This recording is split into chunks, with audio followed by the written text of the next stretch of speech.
Happy New Year's. Motherfucker.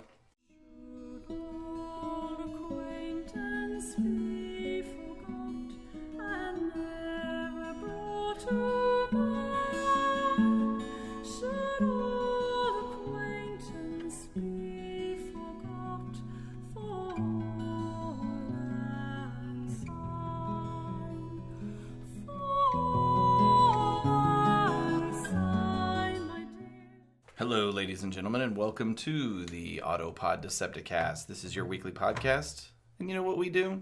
It's that whole minute-by-minute thing. 1986 Transformers movie. You can't be at episode 42 and not understand what the gist of this thing is. Because it's episode 42, we are at the 41:01 to 42-minute mark. That's what we're covering today. And in the spirit of the new year, with me are two gentlemen who are going to have a crack at turning over a new leaf. Yes, they're taking stock of life and are making a fresh start. After all, the early bird catches the worm, and nothing ventured, nothing gained. So these two men are blowing away the cobwebs and finding that new lease on life. They've taught me that when you're at the crossroads, nothing's better than a breath of fresh air, going back to square one, back to the drawing board, and opening the door to a freshly paved path to a clean slate. Thank you, gentlemen. Please introduce yourselves. Fresh air, more like hot air. I'm Ryan with a hot take. I think you said something about blowing away. Yeah. Yeah, I'm going to blow something away. Right. Men, as we approach the new year, are there any vices that you'd care to commence bud nipping? Oh, Ryan's got so many. Well, I was outed on the last episode of my falling down fetish. That's right. I didn't know this about you, and I've known you as long as I've known anybody. It's a deep secret. You love to watch people fall down the stairs. That makes you come. More than love. So something maybe that the ghost of Christmas present would I believe that's right. absolve you from. So I will stop tripping Caleb. Thank you. I'm going to stop falling. Apparently. Great resolutions indeed. So I guess this is a reminder. Hey, I did have it in my notes here. Maybe Okay. I did recognize it. A rinder? A reminder. This is a reminder that we are in the final few days of listener appreciation season. In fact, is this the final one day? Yeah, it's New Year's Eve, baby. God, I hope so. And which we've extended through today. A little gracias to those that have expressed their enjoyment of the show. Just leave us a review on iTunes and send us an email. Or a little private message via our at APODDcast Twitter handle.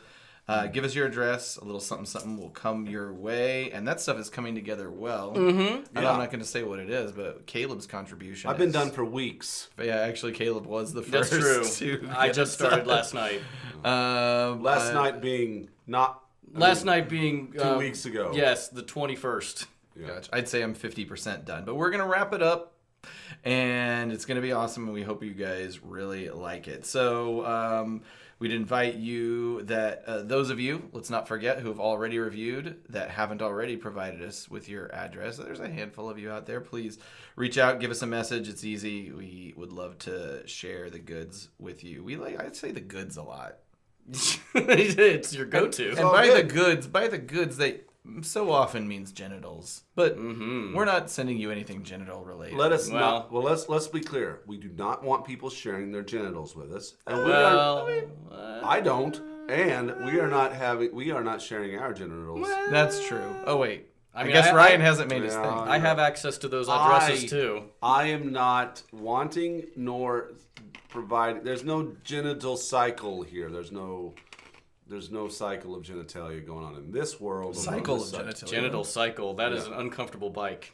Yes. Last episode recap. Happy New Year! I'm wearing my full tuxedo. I don't know how 2018 can top the awesome year of 2017. It can't be much worse. What are you looking forward to in 2018? I hate that. I hate that. I kind of like it. I don't like it at all. Is that something you do? Captain. All right, so last episode, Ultra Magnus forgets RC exists. Mm-hmm. All the ships have taken off, and somehow, unexplainedly, they've lost the Decepticons. And that's where we are. In this minute 41. That's right, minute 41 to 42. So it's episode 42, though. It's That's episode right. 42. Oh my God, we can't go Meaning down that- this road again. No, but It's the 42nd minute. meaning that this episode It's the should be able 42nd to minute of the movie. Go ahead. Right. So this episode should be able to provide the answer to life, the universe, and everything. Holy shit. I didn't do any Douglas Adams research in preparation No, for you this. did not. R.I.P. But I did. Oh, No, excellent. I didn't really. Oh, Oh, I was like, awesome. an There should off-brand. be a Douglas Adams and Transformers Universe crossover. Why? Why not? Let's write that. That's our next project. Ford, Arthur, Trillion, Zaphod, meets Hot Rod, Cup, The Dinobots. the time. All right, well, as we kick things off in this minute, 41:00, everyone is kind of chilling, man. Everybody's chill as fuck. Cup is holding court with the Dinobots. Yeah, telling a story. That's right. His favorite war stories, the Dinobots, they're making faces like, what the fuck? Also, why do Dinobots have eyeballs? Their eyeballs are a real, like, throughout, they're a problem. I don't Grimlock like it. doesn't, though. He doesn't have eyeballs, like in the same way that all the other Dinobots do. Ugh, I don't want it. I don't like it either. I don't like it. I hated it in the Marvel comics whenever eyeballs would show up in characters. yeah. Even in Andy Wildman, who I love his art. True. Even when he would do the occasional eyeball, I did not like it. But so the Dinobots, I guess the one good thing about eyeballs is it helps you understand that they don't like the story necessarily or where it's at in the story. Grimlock gets agitated. He commands to hear the good part of the Cut story. to the chase. And he kind of knocks Swoop to the ground when he does it. Not on purpose, but just like, blah. You know, just a kind of an ignorant, like, it's the way my own dumb dog will whap everything with its tail and knock shit over. Tell Swoop apart. Again, they stay in their dino mode. Mm-hmm. It's fascinating that they do so. And they're not Which in their... carries through into season 3. They do that mostly in season 3 also. The only difference being Swoop, whenever anybody's walking, he has to be in robot mode because it's fucking awkward to have him walk. We are paused at 41:16, and it's his tail, but it looks like a Swoop on his back looks like he has a wiener. Something like a wiener. Which I always thought was the same thing with the Teenage Mutant Ninja Turtle comics. Whenever I drew them sometimes, it looked like because they had tails in the comics, and it sometimes to me looked like a penis. Yeah. I find it very interesting that those thin metallic wings can like pick that thing up and fly it around, but It's like Rat Bat. that's Like, there's no boosters. Again, it should be a Look at hovercraft, his- but no, look they at his- flap. Look at his feet. The Yeah, it's giant quite triangular ridiculous. feet. We could pick apart this drawing. I like how his robot arms are obviously to the side. Yeah, of his, that's not even how he like transformed. he's not a very.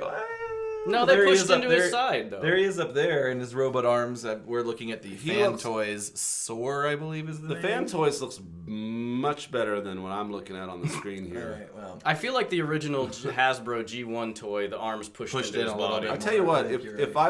I was rooting for the Autobots here, I'd be pretty worried. 'Cause it's a ship of fools. It is a ship of fools. So, Okay. Swoop on the ground at this point, but Dallas story. That's hang on a minute. Hang on a second.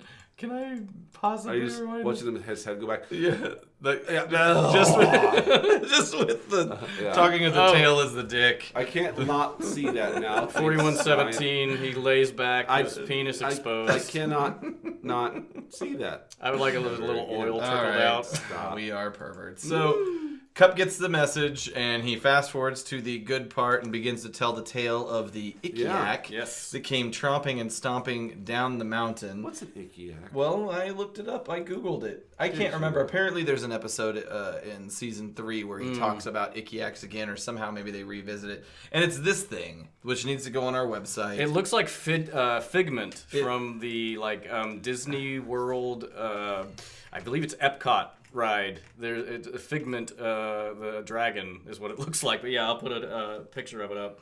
It looks so stupid. I like that. I always love the quotes on the Transformers wiki. Is this Transformers wiki? Or Oh, is it this fandom? isn't, but I think all this copy is stolen from the Transformers Wiki. This is actually Transformers It Wiki. looks, Anyway. yeah, it looks kind of like that mechanical dragon Scooby-Doo ran into when he met Sandy Duncan. There's nothing scary about this creature at all. But at any rate, that's the story that Cup is telling. And while he continues to tell that story, Hot Rod is sparring with some kind of drone bot. I'm sorry. No, please. It's a direct rip-off of Luke Skywalker Totally. sparring with did I steal your thunder? Were you going to mention that? No. Well, to the point where I listened to it several times, there is a faint lightsaber sound in there, which, I mean, Nelson Shin helped Let's animate not forget Yeah. Nelson Shin. I mean, that's exactly is what the it animator of the lightsaber. And the droid doesn't have a name in this movie, but later he's named the Auto Combatant. And Yes. he's voiced by Frank Welker in this movie. No shit. And then, but he's the robot's not named until the Ladybird book adaptation of the movie. It's a storybook that just used stills from the film, Like Ladybird Johnson? exactly like Ladybird Johnson. No, They like had a Lady Ladybird- Bird, the hit movie that's out in theaters right now. It's all connected. Oscar So Buzz. wait. There's a Ladybird edition of it's the name of Fearsome- the company, is Ladybird Books, basically, and it scaled back the deaths. There was the attack on the shuttle. All they say is the Autobot crew had been overcome. Unicron is described as snow-capped in planet mode. And this part I did like. In the beginning, when Laserbeak is spying, he's a cassette hidden in a computer console, which makes way more sense. I feel like we need a whole special episode dedicated to Ladybird Books Maybe. version of Transformers. I want a whole movie. episode dedicated to Ladybird Johnson. It's a spin-off podcast. Yeah, where we talk about how she seeded wildflowers along the interstate highways of the state of Texas. Is that all she did? Yes. Is that what she's known for? Actually, that's true. There is the Ladybird Johnson Museum outside of Austin, Texas, and it's all about wildflowers. Fuck yeah. Ladybird. Ladybird. Thank Ladybird. you for your Ladybird. work. All right. So Hot Rod spars, and he comes back and is like, hey, are we being productive? Yeah. Maybe we should realize that the Decepticons are probably going to be on our ass again soon, and we should figure out how to deal with that, figure out how to save Cybertron. This isn't really a time for storytelling. I think he's whining. Here's the thing. It's at like 41:35 when he says it, and I'm like, don't we have better things? Motherfucker, you're sparring with a droid. What are you And talking about? He's in Better fight things to mode. do. No, he's keeping limber. Yeah, but he's fighting a droid that is not armed with anything. That's true, The it's droid not. is blocking his lightsaber with his own bare arms. This is the one time I feel like Hot Rod's actually showing leadership qualities. I think he's whining. yeah. He's Luke Skywalker right here. Well, He's so Luke Skywalker. it's so Luke Skywalker. I never really realized that before. Well, we did do gets a lot a of little parallels. meme that compared him to Luke Skywalker We using did? this exact scene. Yeah, I think it's early in our Twitter feed. Maybe it is. I created it. It went I over did. really well. You did. It was good. I might have got one like, but liked it. I didn't get all upset about it. I have problems. It was back when we had 10 followers. So the Dinobots don't like Hot Rod's idea of everything. Tell story. They want to hear the tell story. story. Because, they're dumb babies. And as they throw a selfish tantrum, the drone bot comes up from behind and pops Hot Rod a good one. Hot Rod a good one in the head. Rot Road. As Hot Rod kind of turns around, he looks like he's going to probably He's rip. got a shield. I Yeah, just he does noticed have a that. shield with the Autobot symbol on it. Yeah. So he's about to rip that thing's head off, and the robot's like, time out.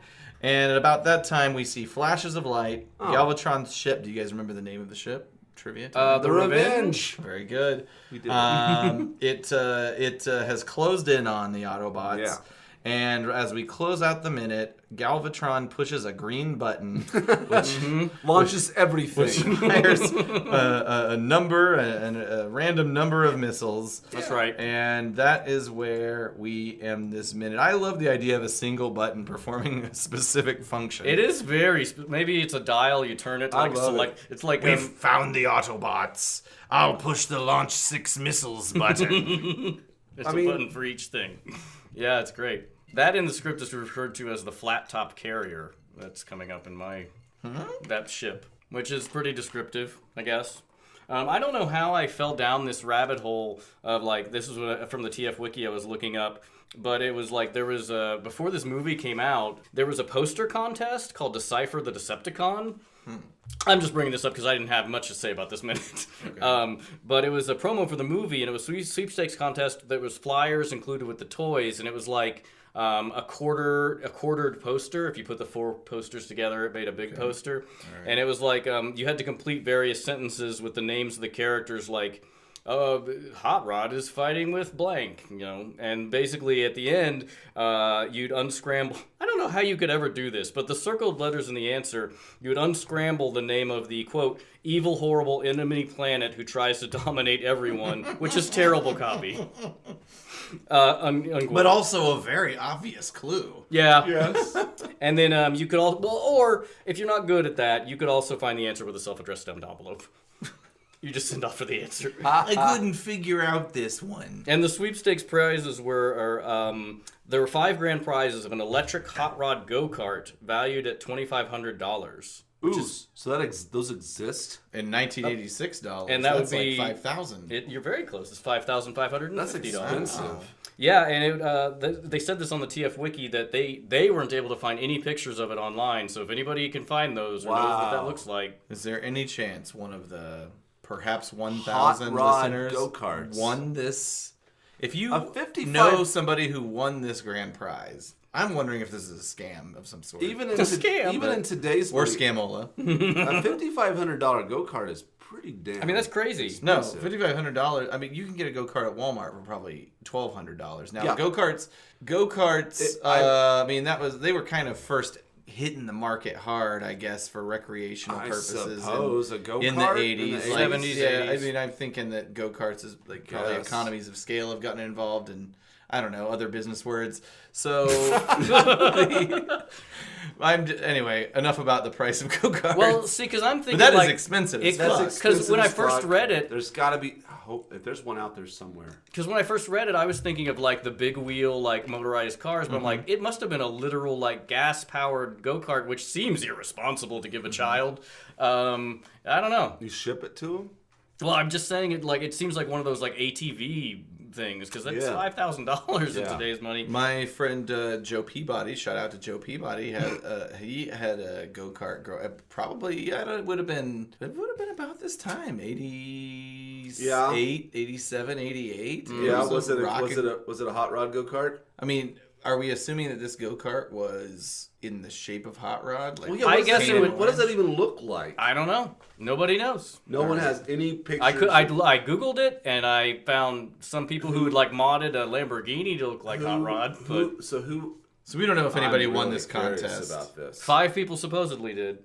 And then there were 100 first prizes, which was a VHS copy of the movie. Real step down. That's a big step down. There were 100 of those given out. And then there were 1,000 second prizes, which was a reproduction Coming Attractions movie theater poster for the movie. I'd still like to have one of those. Sure. Nowadays. All right, so no new voice actors, but we would be covering, if we hadn't already covered him, we would be covering Michael Bell because Swoop talked in this, and this is Swoop's first speaking engagement.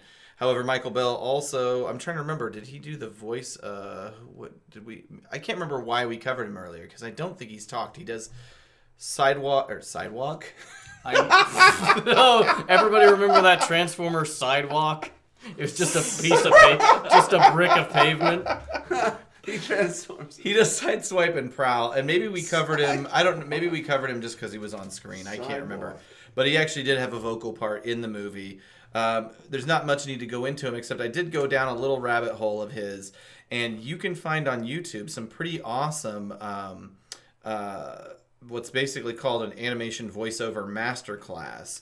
And you can find him giving, a range of students, instruction on how to be an animation voiceover artist. pretty And he cool. actually seems very nice and even-tempered, but yet firm and direct in his, evaluation of the students and what they need to do to get better. But so anyway, that's a thing that exists. Maybe we should take that class. What are you talking about? Not that the real characters of Starscream and Casey Kasem are not showing up every now and again. Yeah, I think then also the voice of the iconic moment has been fleshed out to as much as it's gonna be. That's perfect on It's its as own. good as it gets. That's right.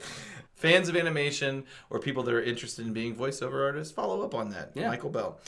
It's time for. Rip Deviations.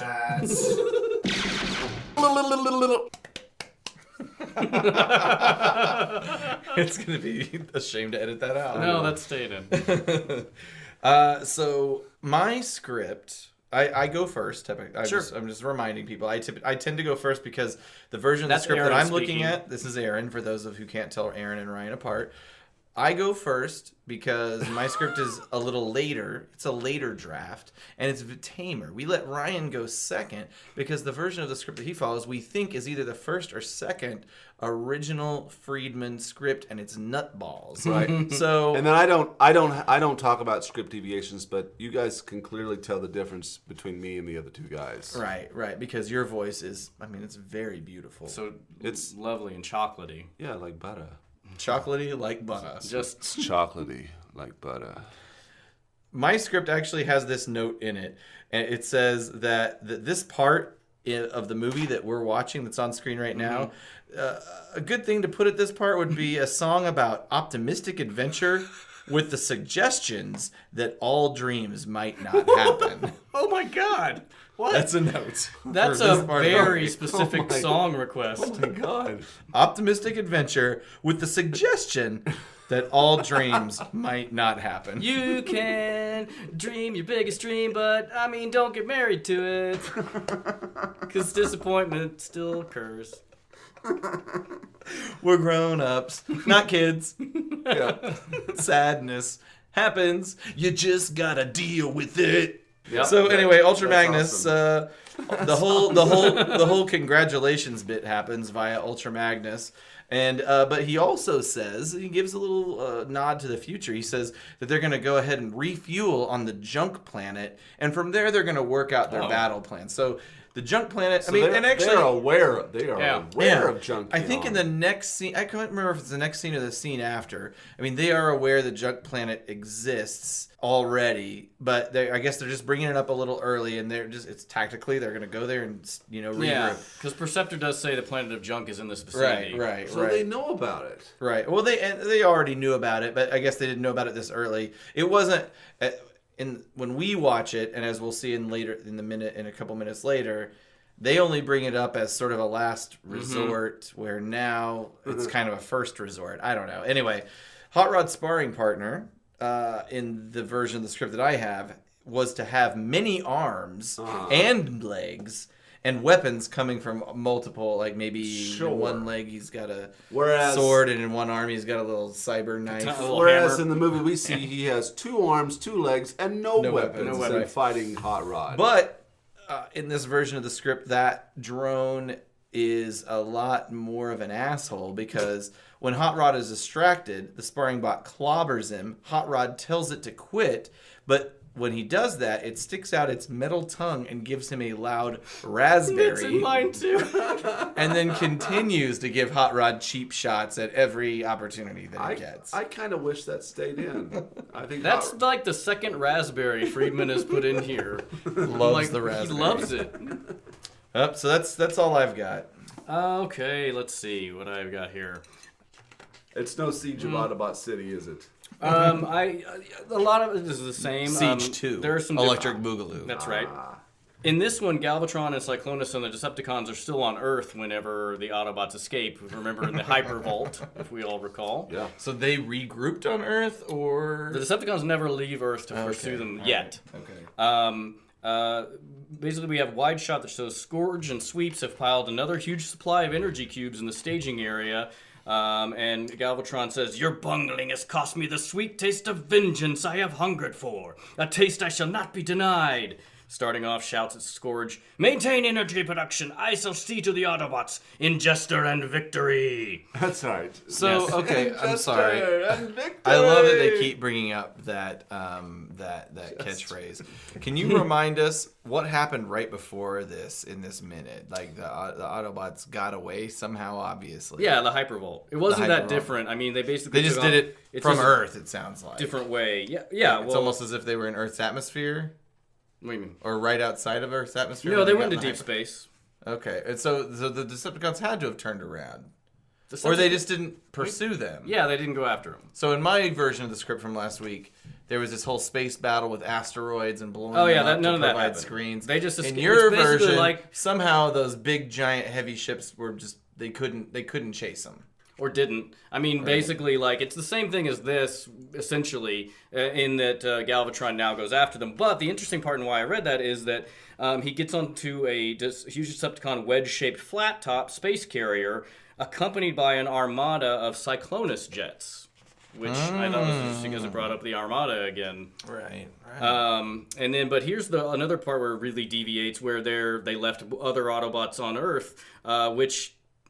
I mean, I guess the movie never really addresses either because we cut to Blaster. As far as we know, Blaster's the only person left on Earth. Please tell me what Blaster says. Yeah, Blaster, he's accompanied by other can't Autobot wait. survivors, Trailbreaker and Sunstriker.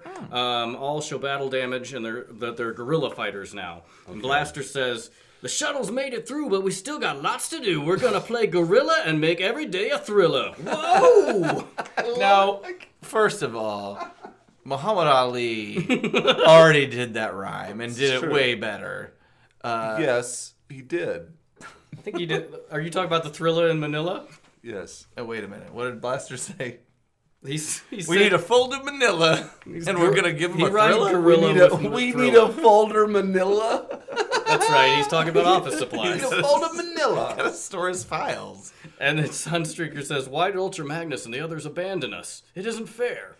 Fair and player ain't nowhere when Decepticons playing shake and bake with the universe. Something up there gobbled up the third moon of Cybertron and put the Decepticons back together after we tore them apart," which he doesn't rhyme. Lots of exposition. So apparently- in addition to non-rhyming. Yeah, and he recognized that Galvatron and Cyclonus and the Sweeps were the Decepticons they killed. I don't know how, but then we cut to Cup telling the story of the Ick Yak, although he says, "Reminds me of the time we faced the Ick Yak cyborgs of Phosphor Norn." Of course. Snarl is not listed. They list all the other Dinobots. And then basically it's pretty much the same. Hot Rod is sparring with the Auto Combatant, which it is named that in here. It gives him the loud raspberry. And then there's a lot more of the story that Cup goes into, which is fairly boring, actually. And then Only a Dinobot would find it exciting. there is a part where, Hot Rod goes over the intercom and talks to the other ship, and he talks to RC and Daniel. And Daniel basically is saying, Daniel asks if he can come over and visit the other shuttle. And it's like a hologram situation, so another thing from Star Wars. Wait. So Daniel's asking if he can go over to the If other Hot shuttle Rod can come over to their ship and visit. and play. Why? To Well, play. I'll tell you, Daniel, then you, me, and RC could play semi-conductor chess. Oh my god. Like classic chess just isn't good enough to make it to 2005. Exactly. As a game. It's thousands that of years people play. old, but nope. Semi-conductor chess. And then Daniel Do they do it or do they tell him to screw? No, that's why this part is still cut out because nothing happens to it with it. They But basically, it's again. they ignore him. It plays up essentially the RC Hot Rod thing because Daniel's like, "Hey, please, RC, can he come over?" And RC says coyly to Hot Rod's hologram, "Well, I suppose it would be all right." What? I know. It says it's coily. Yes. But it's all... That's weird. It's all holograms. I'm sorry. Yeah, it's just a hologram. It's all holograms. So they're already over there. Like, please, can I come over? I'm already over there. I You guess know, kinda. hologram for. Kinda that, yeah. I can just be over there. There's nothing you can do about it. And then basically this is why it gets cut out and it's so stupid because then Springer comes up and says, "Hold the personal calls. Perceptor's going to lock coordinates on an energy transfer now leaving Earth and we need the circuits." Okay. So that just goes away and nothing ever comes up about it. It should be hold all personal calls. We just got away from the Decepticons. We shouldn't be playing games right now. We should be on kind of high alert and figuring out our next move. Yeah, and so after that, basically Perceptor, and this is much different, he plugs his fingers into the console board to interface directly with the computer, and then it cuts to back No on... Bluetooth in these days. Like he's trying. 2005. Apparently, this energy transfer is like what Unicron did before with the slurping of the straw, and they're detecting that this is going to happen again. And so we cut back to Earth, where there's an angle on the assembly lines of the Energon cubes, and we see human slaves and Autobot slaves hauling Energon cubes under whips of Decepticon and sweep guards as they bring more cubes to the stack. And where is that? On Earth? That's on Earth. Oh. Where they're assembling more energy, and basically we we cut back to Perceptor finds out where the energy is going, which is into Ingester, and kind of has a weird that's shocking reaction. And this is the point again where Galvatron has now found them, and basically we get into this is kind of where the space battle happens, where Springer is uses an Ick Yack gun to shoot at them. It's like Ultramagnus says, "Cup, elevate force fields at once," and then. That's when Galvatron pushes the firing button on the console and eject canister bombs, which trail rocket exhaust. The green so button. basically exactly where this moment ends. Wow, that's... But it's funny how sometimes these minutes of yours, of this original or maybe a second draft of Ron Friedman's, do end up in points. Like, there are these kind of vectors of where it ends back up. Yes. But it gets back to the end of our minute. It does. It's just so much in It between. is nothing like what happened. Like, all this bullshit about the cyber chess and the holograms, Semi-conductor chess, and the please. slaves on Earth, and the Autobots and the humans. I am amazed, though, that it does seem to sync up. It gets back on the rails. And I think that must have been what Dilly did, who paired all That's this it. stuff out and just kept beats. I don't think Dilly's that hard to get. We need to get him. We need to figure out how to We somehow say this all the time. transmit it. I want to focus on the process of turning that into that. Mm-hmm. Turning the Friedman script into what's on screen. Is Dilly approachable? I think he seems approachable. I've Let's seen him do on it. other podcasts or heard him on other podcasts. Yeah. When I say he's not that hard to get, I don't mean to say that he doesn't have a life. I mean to say I think he'd be willing. I think it's It's possible. worth a shot. But Alright. we should test out, we should test out how we might actually do that via Skype or whatever. I don't know technologically how we would We pull need it to bring him off here without putting into it on the there. studio. Fly him in. You got an extra Put bedroom. him up at the. I do. We'll put it up. Hell, that's a futon. Yeah, that's true. Come spend the night, hang out with him, maybe take him out for a drink, some drinks. Springfield, Missouri party time. Maybe he's got family here. Why would you think that? You know any dillies? Dilly Bar. The Ozark Dillies. Brings it back to the dilly bars. So thank you. You know what? That'll be a good icebreaker for you to him. I was a manager at Dairy Queen. I used to get dilly bars. Your Your name's Dilly. Frank Dilly. Dilly. Fair enough. All right. Remember that Ghost of Christmas Future? Yes. Vaguely. Maybe it's about time for him to come back around. Oh. Nah. I heard he's working an extra shift at TJ Maxx. On New Year's Eve? Yeah, it's tough, but So okay, we can. I'm the ghost of the iconic moment. You know. I don't think this minute has any iconic moments. I just I didn't have one for the last one. It's not so much. I did though, like you said, Aaron, where Galvatron pushes the button and just a million missiles come out of the ship. That I like that part a lot. I said I wrote my notes are I don't like this minute, but as a kid I always liked action and explosions, so I'll go with Galvatron launching missiles. I'll go with there we go. Did you have a differing opinion, Caleb? Nope. All right, it's 3 for 3. Next time on the Autobot Decepticast. Polarities will be inverted. Ugh, I got a lot to say about that Me too. Maybe we should come together on this before. right now. No for you. Finally, Cyclonus turns his phasers to kill. Good. And that's it, everybody. Don't forget our listener appreciation event Last chance. between now and Well, today. Happy midnight.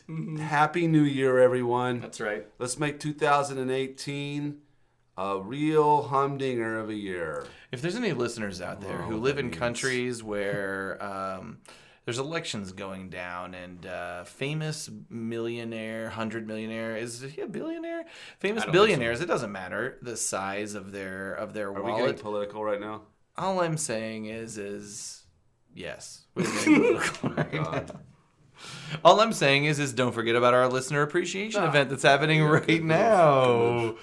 Send us a little note with your mailing address after, of course, you rate us on iTunes 5 stars. International listeners, send us extra information around Let your us know that review you did it. because we can't see it. So send us the review because we want to shout it out. And it's still a secret something. We've been very coy about it. All right, It will be. It's a surprise. It's a secret. I hope it's compelling enough that it was worth this long wait that you've had for it. It doesn't have to be compelling if it's free. Enjoy your free gift, assholes. Continue and tell your friends to please listen to the show on iTunes, Stitcher, Google Play, and TuneIn. Follow us on our social media, Twitter, Facebook, and Instagram, all of them at APodDcast. And our web presence is autopoddecepticast.com. And iTunes users, I don't really need to say that. We've already covered it. Yeah, 5 stars. Just did 5 stars. Do it. Do your thing. Bye, everybody. Happy New Year. Bye, Happy New bye, Year. bye, bye, bye, bye, bye, bye, bye, bye, bye. Should all acquaintance be forgot for ransom?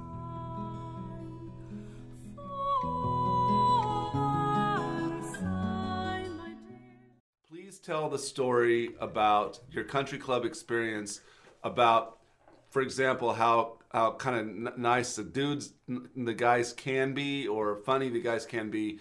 Your story at Stag Bar story. Stag Bar. Okay, Yes. Okay. I know you've told it a million times, but please tell I'll it. see if I can remember. I don't even know what it. you're talking about. You've probably heard the story. Okay, so this is one I love to tell. So, do you remember Friedis Turner? Yes.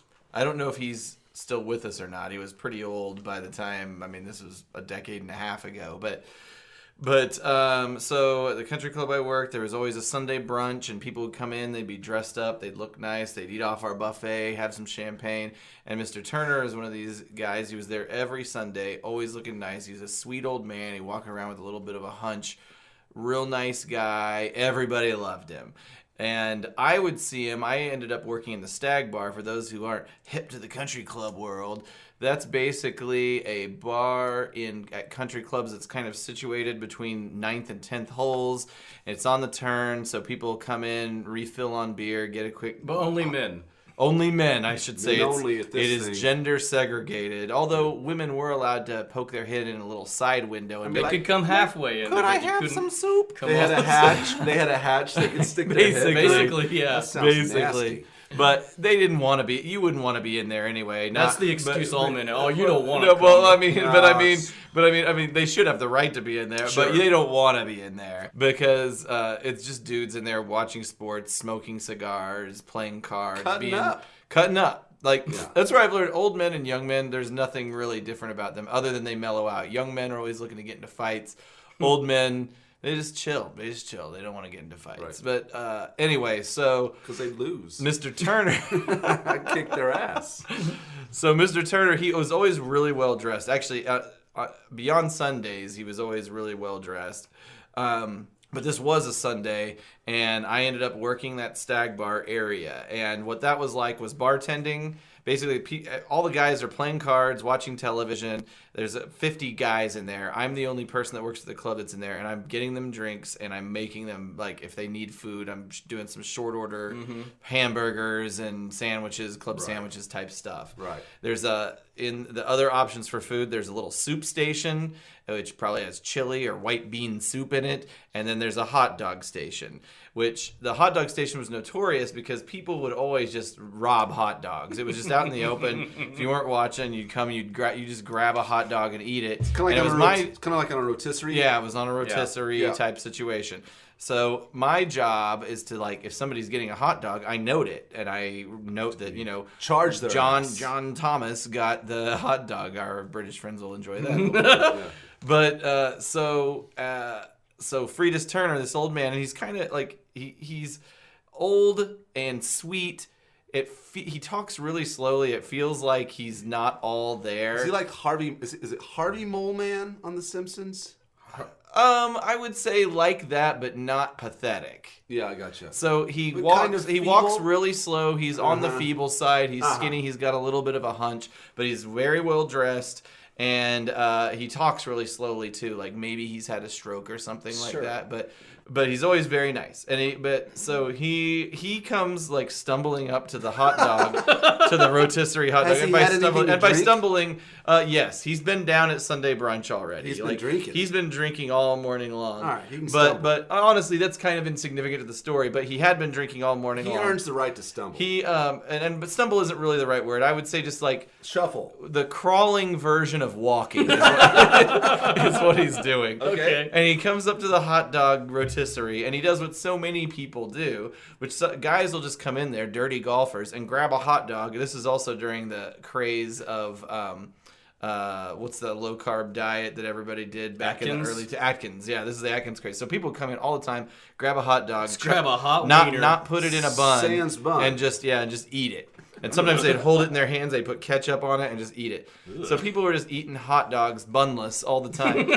And I don't know if that's not why Mr. Turner did it, but he goes over and grabs a hot dog and just slowly and shakily is it like rears it up to his mouth and like takes his first bite off of the end of it, and then I hear this guy, I can't remember who it was. Is it like Nothing But Trouble? I can't. Yeah, kind of. Yes, it is kind of like that.